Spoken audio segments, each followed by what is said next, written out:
था और पत्नी और सास को जन्मदिन मनाने की पड़ी थी। अभिनव अगर और थोड़ी देर उनकी बातें सुनता तो उसे फिर से चक्कर आने लगते। उसे नींद की जरूरत थी और ऐसे में वो सीधा अपने कमरे की तरफ बढ़ने लगा। सोने से पहले जैसे तैसे अभिनव ने शावर लिया ताकि उसका घाव साफ हो जाए। वो बिस्तर पर आया और सोने की कोशिश करने लगा। वो नहीं चाहता था कि अनन्या आए और उससे इस घाव के बारे में तीखे सवाल करे, लेकिन अभिनव के सिर से खून बहना अभी भी बंद नहीं हुआ था। इसी बीच अनन्या भी अपने कमरे में आ चुकी थी और बिस्तर पर लेट चुकी थी। वो देख रही थी कि अभिनव के सिर से अभी भी खून बह रहा था। उसका मन तो बहुत था कि वो अभिनव से इसके पीछे का कारण पूछे, लेकिन ये वक्त ठीक नहीं था।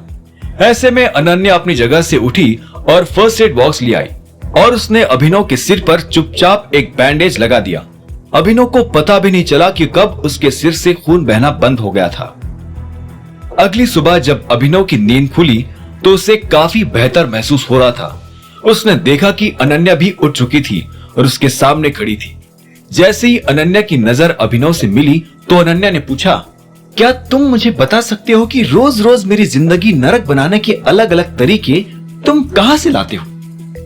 अभिनव उसकी बात का कोई जवाब नहीं दे पाया। भले ही अनन्या गुस्से में थी, लेकिन वो गुस्से में और भी सुंदर लग रही थी। मैं तुमसे बात कर रही हूँ, बहरे तो नहीं हो गए? ठीक से सुनाई तो दे रहा है ना? अनन्या ने अभिनव की आंखों के सामने चुटकी बजाते हुए पूछा। उसकी चीड़ और ज्यादा बढ़ गई थी। अभिनव ये देखकर मुस्कुराया और बोला, मैं तुम्हारी जिंदगी नरक ना बनाना चाहता था और ना ही बनाना चाहता हूं। हाँ, मैं ये जरूर कह सकता हूं कि मेरी किस्मत थोड़ी खराब है, लेकिन चिंता मत करो, मैं आज के बाद तुम्हें परेशान नहीं करूंगा। तुम और मुझे परेशान नहीं करोगे। मैं फन फैलाए सांप पर भरोसा कर सकती हूँ, पर तुम पर नहीं। अभिनव को अनन्या की बात सही लगी, लेकिन ऐसा नहीं था कि वो ये सब कुछ जानबूझकर कर रहा था। अभिनव ये भी जानता था कि इस बहस को आगे बढ़ाने का कोई फायदा नहीं था। ऐसे में उसने अनन्या से कहा, गुड मॉर्निंग, और वो बिस्तर से खड़ा होकर सीधा बाथरूम में चला गया। जैसे उसने शीशे में अपना चेहरा देखा तो पाया कि उसके सिर पर एक बैंडेज लगी हुई थी।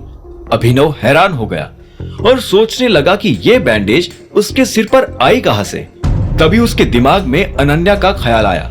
अनन्या के बारे में सोचते ही अभिनव के चेहरे पर मुस्कान आ गई। भले ही अनन्या जुबान की कड़वी थी, लेकिन उसका दिल सोने का था।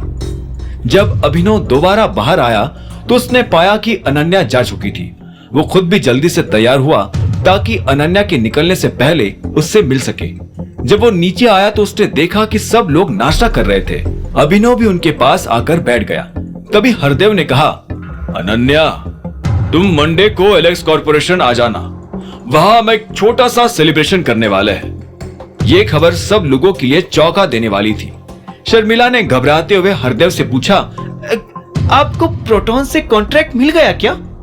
हरदेव ने इस सवाल के जवाब में मुस्कुराते हुए हाँ में सिर हिला दिया और कहा, ये कॉन्ट्रैक्ट हमारी कंपनी की किस्मत बदल कर रख देगा।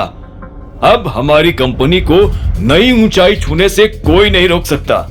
हरदेव तो खुश थे, लेकिन शर्मिला अभी भी नर्वस थी। उसने पूछा, तो ये कॉन्ट्रैक्ट लेकर कौन आया है, सनी या अनन्या? ये सवाल करते ही शर्मिला अनन्या को देखने लगी। अनन्या ने अपना सिर झुकाया हुआ था और उसका सारा ध्यान खाने में था।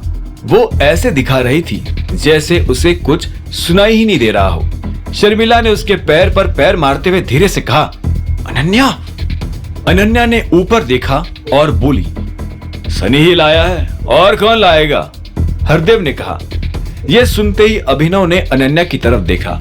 उसे अपने कानों पर विश्वास नहीं हो रहा था। उसने रानी से साफ साफ कहा था कि वो ये डील रोक दे। उसे समझ नहीं आ रहा था कि रानी ने उसकी बात क्यों नहीं मानी थी।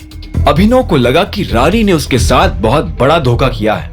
वो नाश्ता खत्म होते ही रानी को फोन लगाकर बुरी तरह से फटकारने वाला था। तभी हरदेव ने कहा, हालांकि अनन्या ने भी भरपूर कोशिश की थी कि वो यह डील ले आए, मैं इसलिए उसे पार्टी में बुला रहा हूँ। ये सुनते ही अभिनव और ज्यादा जलभुन उठा। आगे की कहानी जानने के लिए देखें अगला एपिसोड सिर्फ पॉकेट एफएम के यूट्यूब चैनल पर, और द रिटर्न ऑफ टाइगर के सारे एपिसोड्स को सुनने के लिए डिस्क्रिप्शन में दी लिंक से डाउनलोड करें पॉकेट एफएम ऐप।